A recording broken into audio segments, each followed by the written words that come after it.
Мы будем говорить сегодня о аналитическом мышлении. Это то, как можно победить этот бич, который мы называем поверхностность. Откуда рождается поверхностность? Поверхностность рождается от отношения человека к слову. Отношение человека к слову. Отношение человека к слову. К слову, которое он слышит. Слову, которое он говорит. Слову, которое он считает. Все зависит только от этого. Если у нас поверхностное отношение к слову, у нас будет поверхностная жизнь. Потому что все построено на слово. Потому что действия наши – результат слов, которые мы слышали. Действие – это результат слова. Действие – это только интерпретации слов.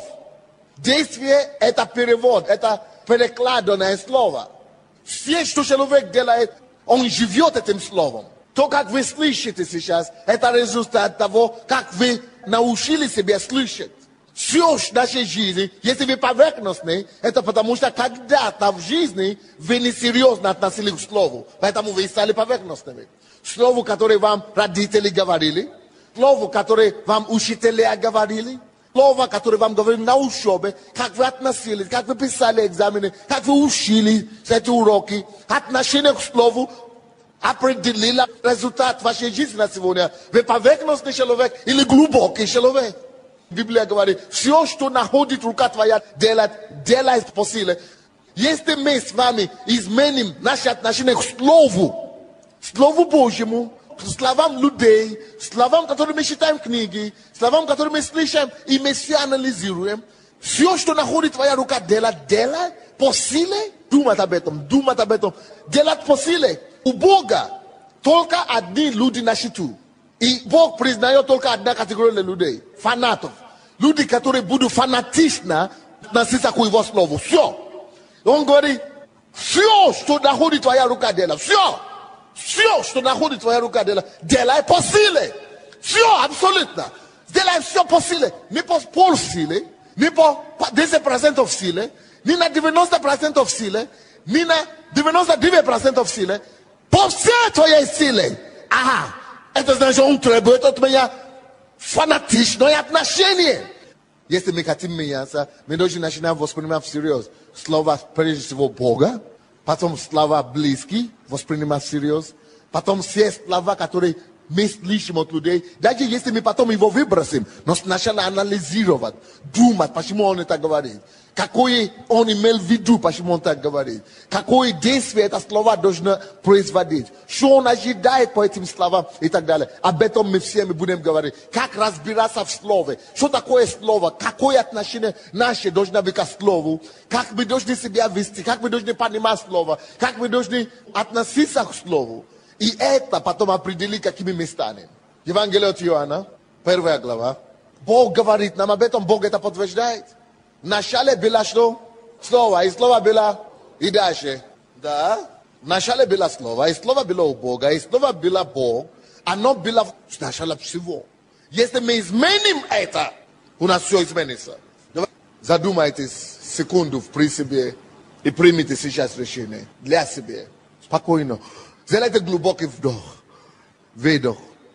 И теперь, то ли закрытыми глазами, то ли как вам удобно расслабиться, говорю, я сегодняшнего дня буду менять мои отношения коренным образом к словам.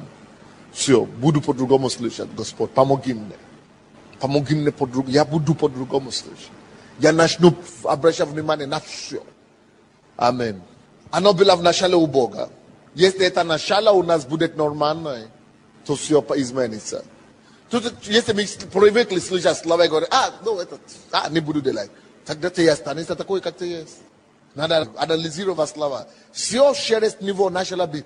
Все изменение в нашей жизни, победа над поверхностью, все начнет быть только через него, через отношение к слову, через слова. Как мы будем относиться к словам. И без него ничего не начало быть, что начало быть. Ничего нового не придет, наша жизнь без измененного отношения к словам. И в нем была жизнь, и жизнь была свет человеков. Слово Божие, отношение правильное будет приносить и доставлять свет и жизнь и свет светит во тьме, и тьма не объяла его. Ваши отношения к слову определяют количество по истину, которое будет в вашей жизни. Это будет определить, насколько вы будете ходить в истине.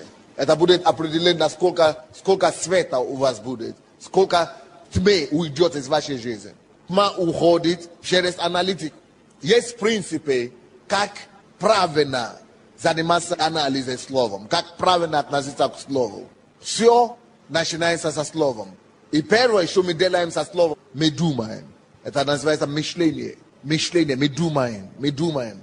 Зачем мы думаем? Когда мы принимаем слово, мы думаем в основном для того, чтобы рисовать себе картины. Мы думаем, чтобы что? Нарисовать себе что? Картину. Мы думаем для того, чтобы нарисовать себе картину. Если я сейчас скажу, корона, что вы видите перед собой? Представляете, вы что-то видите. Почему? Слово предусмотрено на то, чтобы мы что-то видели. Слова сказано.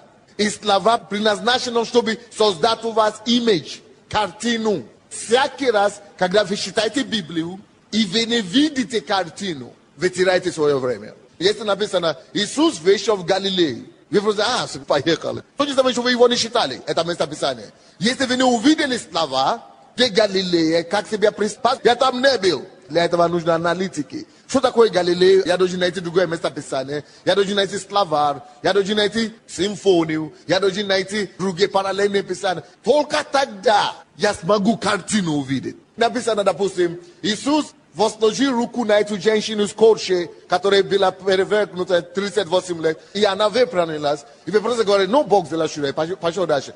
То же самое, что вы не читали это местописание. Слова предназначены для какой цели? Чтобы создать картину, образ, для того, чтобы мы видели. Поэтому, когда я вижу, что женщина 38 лет была крушена, и потом Иисус возлагал руки, и она стала, это значит, я это вижу. Почему у нас нет чудодейственной руки? Потому что мы не видим. Иисус исцелил, а я себе это не представляю. Я просто пошел. Но если я это представляю, что женщина вот такая, это же у нее деформированная спина, позвоночник, как он это сделал? И я это себе представляю, что я подхожу к ней вместо Иисуса. И я молюсь, Отец, сделай это во имя Твое. Когда я это вижу, тогда мне хочется то же самое сделать. Если я не вижу воображение, цель, слова, оно разрушено. А чтобы видеть по многом, мы должны думать. Мы должны анализом заниматься. Цель слова для того, чтобы думать. Почему мало пользы от слова? Потому что мы не думаем. Мы думаем, что мы думаем, но мы не думаем. Поэтому мы легко воспринимаем те наезжие фразы. Не надо над этим думать. Мы так и живем. Мы ищем те легкие, поверхностные вещи, которые протоптанная дорога, которая не позволяет нам думать. Но в принципе, если мы с вами не будем думать и не думаем, мы поверхностные люди. Чтобы стать глубокие люди, чтобы стать результативные люди, плодовитые люди, нужно обязательно думать над каждым словом. А думать значит видеть картину, видеть что-то, видеть четкую картину. И если я не могу себя видеть эту картину, значит мне нужно разжевывать. Это значит, что мне нужна аналитика, значит мне надо анализировать. И брать с помощью дополнительной информации, чтобы анализировать то, что у меня есть. Но лень наш самый близкий друг. Нам не хочется анализировать ничего. Нам не хочется пойти дополнительно работать над чем-то. Потому что нам не хочется работать, лень.